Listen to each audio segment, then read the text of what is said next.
This app makes a network call to the GitHub API that pulls down a list of my followers and presents them nicely in this grid view in SwiftUI. And I didn't write a single line of code. It was all done by AI and ChatGPT.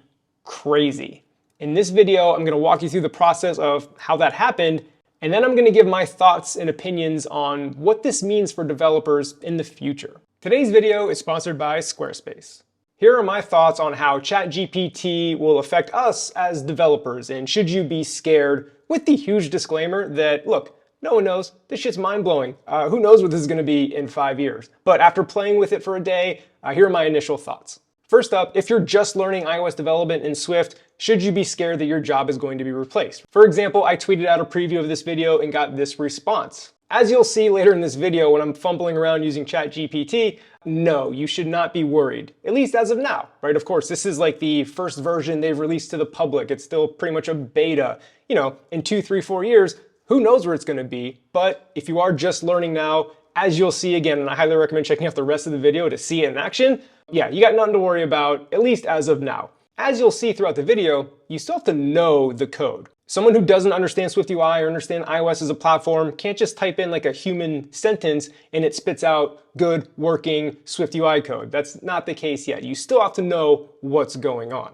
And that's why I view this as more of a productivity tool and an evolution in programming. Now, of course, I haven't been a developer for 40 years, so I'm not speaking from firsthand experience, but the evolution, as I understand it, back in the day, you used to write what was called close to the metal, right? Machine code, wasn't human readable. And then we made things easier with IDEs and then human readable languages like Swift. And that made programming more accessible because it wasn't as difficult. And SwiftUI itself is even another layer on top of UIKit that makes things easier, right? We all know if you've built a simple UI in SwiftUI, it's super easy, super fast versus building that same UI in UIKit. And again, we're just adding layers to make things easier. And I view ChatGPT as another layer on top of that to make programming faster and easier. And that's why I think ChatGPT will be a great tool because like I said before, you need to know the code.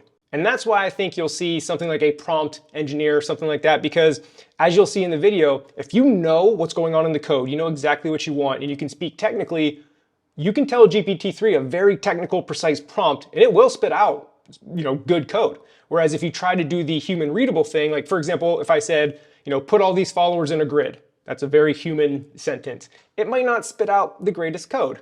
But if I said something like create a lazy V-grid of followers with a flexible 3-column layout, each follower cell should have a VStack that contains an async image at the top and the login of the follower on the bottom.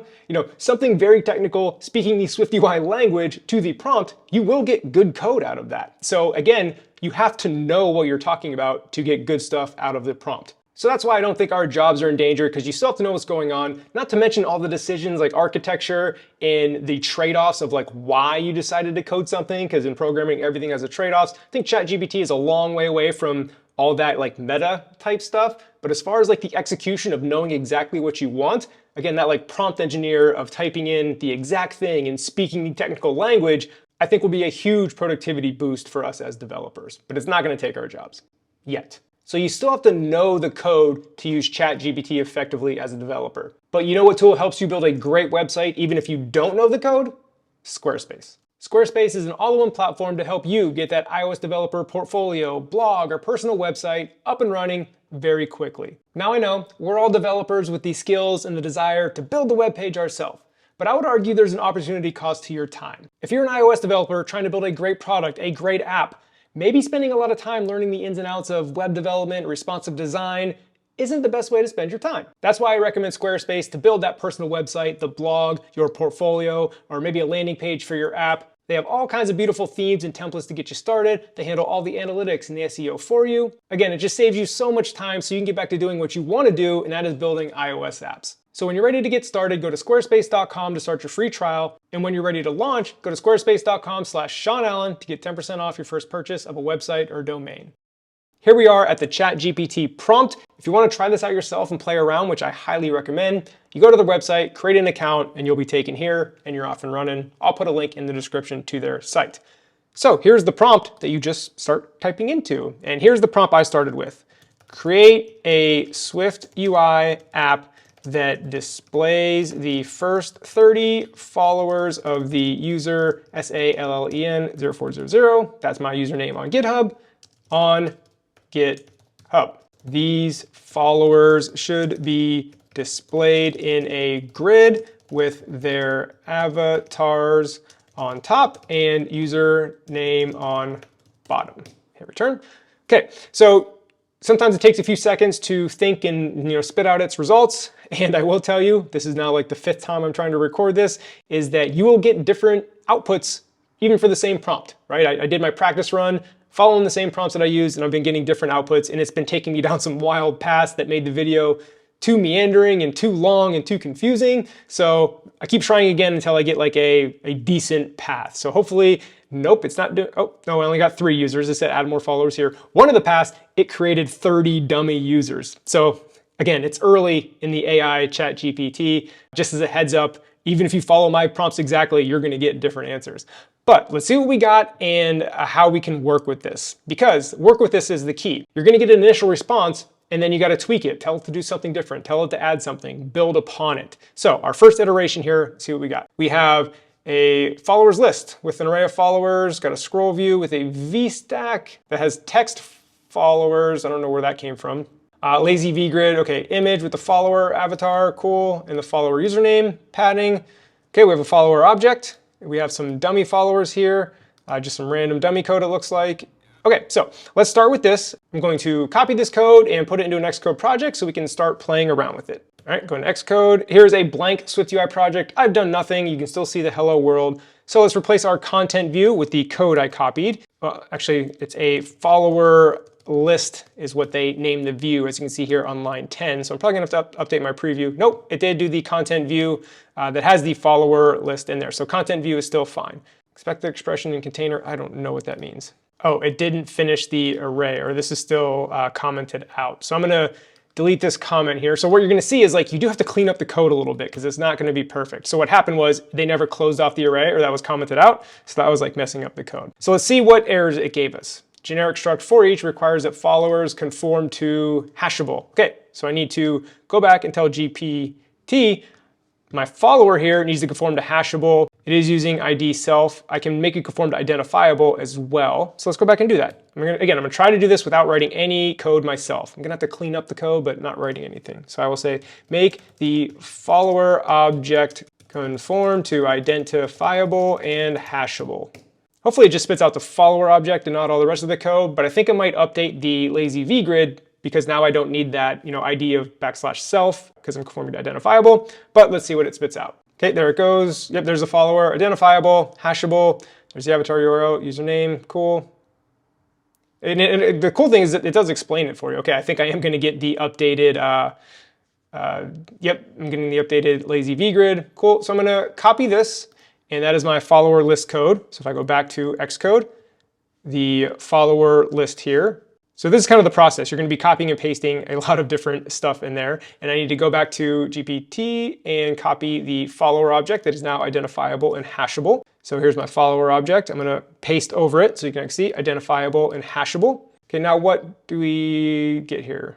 Okay, I can just delete this ID. It didn't delete that for me. Okay, so what we're missing here is we have the for each, we have a grid item. We need to update our lazy V grid to show some columns here. And you see we have some dummy data.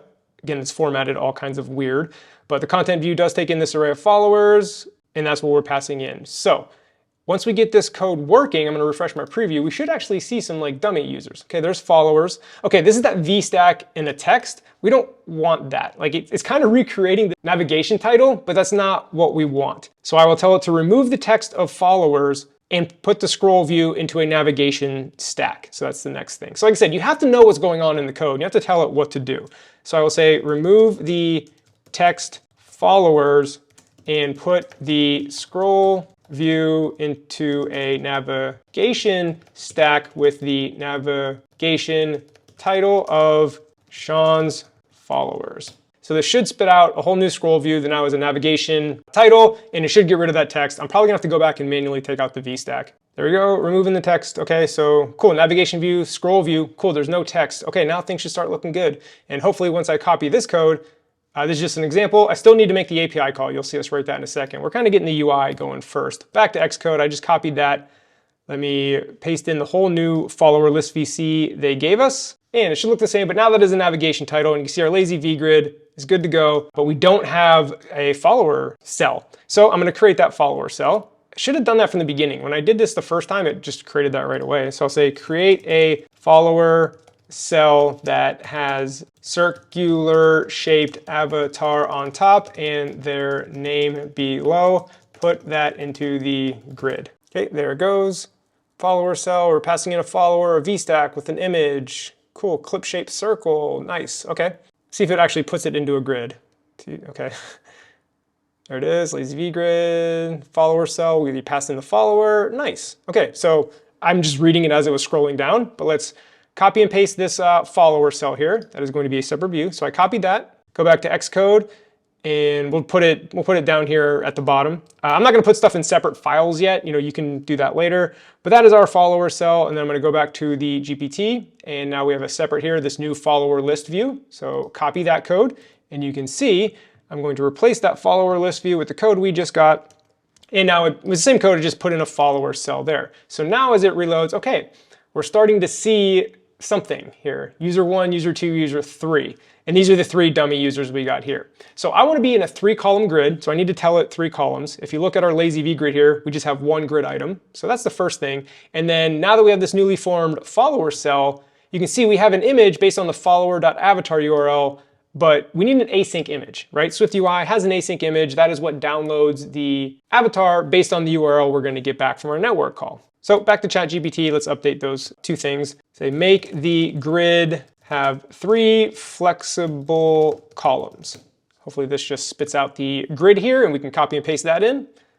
I guess it's going to give me the whole new follower list, but there you go. There's our 3 flexible columns. It says render each follower here. No, you should put the follower cell in there. I'll say put the follower cell into the grid. There we go, here's our new grid item. Okay, there are the follower cells in here. So you can see how you have to like direct it, like what to do, and it's very iterative. So for those of you that are worried that people are just gonna be able to type in whatever they want without even being a developer and print out perfect code, no, at least not yet, right? This is still super early. So this is my new follower list. We're gonna get to the network call in a second once the UI is good to go. Cool, now I wanna use async image in our follower cell. So that's the next step. That's probably the last step before our network call. So use async image instead of image in our follower cell. I should leave misspellings in there just to, I don't know, see what it does. But when you're recording a video, that's not time for experimentation. You want to be quick and concise. Okay, to use async image, modify the follower cell. Okay, cool, there's async image. Now this happened to me before on my practice runner when I was playing around. It doesn't use the right version of async image, and you can read all this if you want, but it does explain everything to you. But I know SwiftUI well enough that I can just look at the code. So I'm gonna bring this new, well, hold on, see if it says this here, the async image framework. In this example, we import async image module to use async image. You don't have to do that. It's part of SwiftUI. It doesn't know that. So it thinks we're bringing in like a package, well, we're not. So anyway, I'm going to copy the code on our new follower cell and see what happens in Xcode here. So follower cell, paste that in here, delete this async image. We don't need that. We have SwiftUI. So async image with a URL, that's perfect, yeah, except this placeholder, this is not the right parameter stuff, right? If I start typing async image, you can see if we're gonna have the placeholder parameter, we need the content parameter too, because they go hand in hand. So this is cool though. This is what I had to do the first time too, is I can tell it to use which version of async image. So I'll say, use the version of async image that has the content and placeholder parameters. Okay, there it goes right away, right? I don't want to import async image, but now look at our async image, right? We have the URL content, it puts the content in there, placeholder, not perfect. That is exactly how async image should be. But again, I had to know that, right? If I didn't know that, someone would just be stuck here. Like, why isn't this working? Well, what's going on here? So again, let me copy this and back to Xcode, paste in our new follower cell, and I'm gonna have to tweak this a little bit, I believe. Well, again, yeah, I don't want to import async image. I don't know what that is, ChatGPT. So now our follower cell has an async image from the URL with the follower.avatar URL. We have the image, it's resizable, gave it a 50 by 50 circle. Okay, I believe we're ready to start working on our network call. Let's go to our follower object. Now again, I know this because I've worked with this before, but ChatGPT didn't know it right away. Now the first time I did this, ChatGPT did pick this up and it blew my mind. But the GitHub documentation here, right, for getting followers, you can see there is no username property over here. A username is actually called a login. Again, when I did this the first time, I typed username in my prompt, which is why it's putting username in there, but it went out and corrected it to login automatically. That was mind-blowing. It's not doing it this time. Like I said, you're not getting the same responses every time. So I'm going to go down here and say, change the follower parameter of username to login. So hopefully it just spits out a quick new follower object that changes username to login. There we go. Perfect. That's what I want my follower object to be. Oh, no, I do have to update my FollowerCell. See, it knew that because I'm using the name. Sometimes this happens. I'm going to try again. Sometimes it like stops doing code halfway through. I don't know if it like gives up. I don't know if ChatGPT servers are being fried. Who knows what's going on? But sometimes it'll like stop midway through the code. See if it actually makes it through.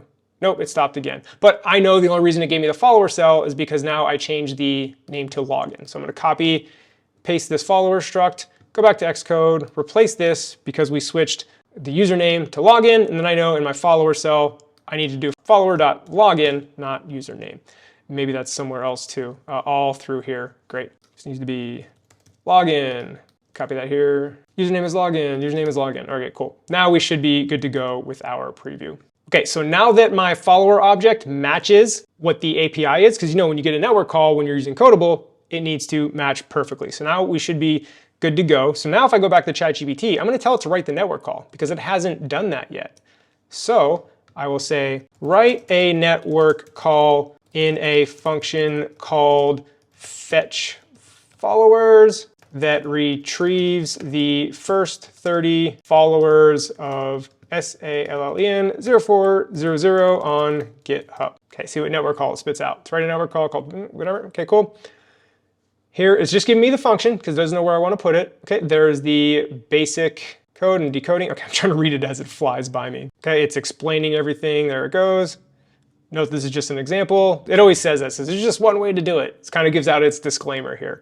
So I'm going to actually update this and say, put the fetch followers function on the follower list view.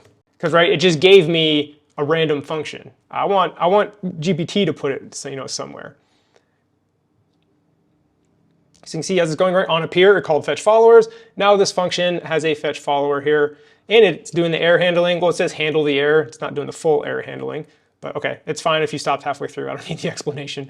I just want the code. Okay, so back to copy the code. Now again, if you didn't know how to code, you probably would need that explanation, but I'm going to replace this whole follower list with the new one. You see, we got add state private var followers with an array of followers. And then here, on up here, we're calling fetch followers. Now here's the URL for Sean Allen, URL session, right? If you get an error, handle the error. If you get missing data, handle the missing data. JSON decoder, class JSON decoder, requires that follower conform to decodable. So let's conform follower to codable. But you see, we're trying to decode the JSON, and then we set the followers equal to the followers we decoded, and that's going to update our UI. And you can see, handle the error here. We're not going to go as far down handling all the errors, but you can play around with that. Like I played around with handling errors. I played around with, hey, convert this network call to async await, right? I want to make this video somewhat short, but I highly encourage you to go in there, play around, tell it what to do. It's fun, it's awesome. So back to the Chrome here to say, make the follower object conform to codable. Scroll down to the bottom here. There it goes. To make the follower codable. Cool, now it's codable. Nice. Because avatar URL is a string, login is a string. Okay, what are we doing here? Okay, yeah, that's just explaining its code. So, oh yeah, what did I just updated the follower object. So let me go to that follower object here. Command V, that's fine. Okay, so now our follower list doesn't take any arguments because it is a state variable now. So now it's going to be updated when we fetch our followers on up here. So what I can do here is, again, just clean up the code here. We just have a follower list. I no longer want this dummy data. Let's get rid of that because now we should be using a network call to get real data here. So if I refresh my preview here, okay, nothing worked, but things should work because we're calling fetch followers. I mean, I know why they're not working because this happened to me before. Because if we go to our JSON decoder, it is decoding things. Again, if you know anything about Codable, your properties have to match exactly. So if I go to the GitHub documentation, look at avatar URL, right? It's SnakeCase, right? It has that underscore there. And again, if you know Codable, you have to match exactly what you're getting back from the JSON or do some conversions. We're going to do those some conversions. So back to Xcode, our JSON decoder, again, this is stuff you have to know in order to fix this stuff. This is why I say, like, our jobs aren't in danger yet. Talk to me in 2, 3, 4, 5 years, I might say something different, but as of right now, we're good. So I have to know that there's a decoding strategy called convertFromSnakeCase to convert this JSON URL, this avatar underscore URL, to match our follower object where it's camel case avatar URL perfectly. So again, I don't want to write any code. I want ChatGPT to do it. So back to ChatGPT, I will say, use the JSON decoding strategy convert from snake case. Okay, see what that does for us. To convert from snake case, okay. So yes, there should be it's giving me the whole fetch follower function again. There it is, decoding strategy. It's going by so fast. I'll come back up to it, but it explains everything. Okay, stop it. I'm gonna go up. Okay, so there it is, decoder.key decoding strategy. That is the one line of code we needed. But again, just in case, I'm gonna copy this whole function, this fetch followers function, copy that back to Xcode, and we're gonna replace this whole fetch followers function with that, but the only line of code that changes this decoding strategy, well, it should have been. Do Command B, see what we got here. Same warnings, those are kind of irrelevant. Now if I refresh, we should decode properly, which we're not. I don't know why. Okay, let me dig into this. I wonder if it is the ID here. I've actually never seen that warning. I use IDs all the time, right, on objects, but just for the sake of the video, let's do this real quick. And that means our for each here, we can use ID dot login. So we'll use the login for the ID rather than the UUID. So hit refresh, see if that fixed it. Oh, we have an error here. Oh, I don't conform to identifiable. That's fine. That's only just a slight convenience thing. Okay, still not the culprit, but we're fine that way. So something is going on when we're trying to decode this, I believe. Yep, I was right. It was in the decoding. So if I show you here, if I go to Google Chrome, right, avatar URL, when it converts from snake case, it's going to go capital U, lowercase r, lowercase l. Again, GPT didn't pick that up. So in my avatar URL that it gave me, instead of capital R, capital L, lowercase r, lowercase l, do a refresh. Oh, not quite yet. I need my FollowerCell here, right? I need to update the property name. Now that I've updated that, do a Command B. There we go. Okay, look at this, just like that. Now it's starting to work. So now I want to make my avatars a little bigger, and the names, I want them to truncate if necessary. So now we're just kind of tweaking the UI, but you can see the network call is made. It's using AsyncImage to pull out the avatar URL and the FollowerCell. Yeah, it's making a network call all by itself. It's not really handling the errors. You see, it didn't quite pick up on, changing the avatar URL to the proper casing that it originally gave, but I had to discover that. So back to ChatGPT here. I want to say, make the avatars a little bigger and the login name in the FollowerCell truncate if necessary. See if it knows how to do this. Is that like minimum text size? You gotta pass in 0.6. See if it knows how to do this. I'm experimenting on the fly here. So here's my new FollowerCell. It changed the width and height to 7575. Ooh, truncation mode tail, interesting.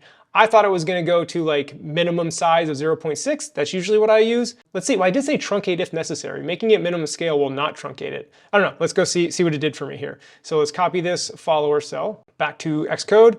Give me the new FollowerCell here, just replace all that, and it's probably just gonna truncate the names here. Let's refresh the preview. Oh, okay, so it's still spitting out the old capitalized avatar URL. So anyway, we'll take that little shortcut there and make it lowercase. So my avatar should get a little bigger. They did. There you go. And now it is truncating the name. I can go back and tell it to use minimum scale instead of truncating. But like I said, at this point, you're just dialing in the UI. But you can see the big things of how, I built the UI, I built the grid. I had to tweak the grid to tell it 3 columns. I had to tell it to write out the network call and put it on the follower list. And you see that. And then we had to adjust some decoding strategies. So as you can tell, you still need to know the code, which in my mind makes ChatGPT a great productivity tool. But I am very interested to see where this space evolves over the next 5 years, because even right now, it's mind-blowing.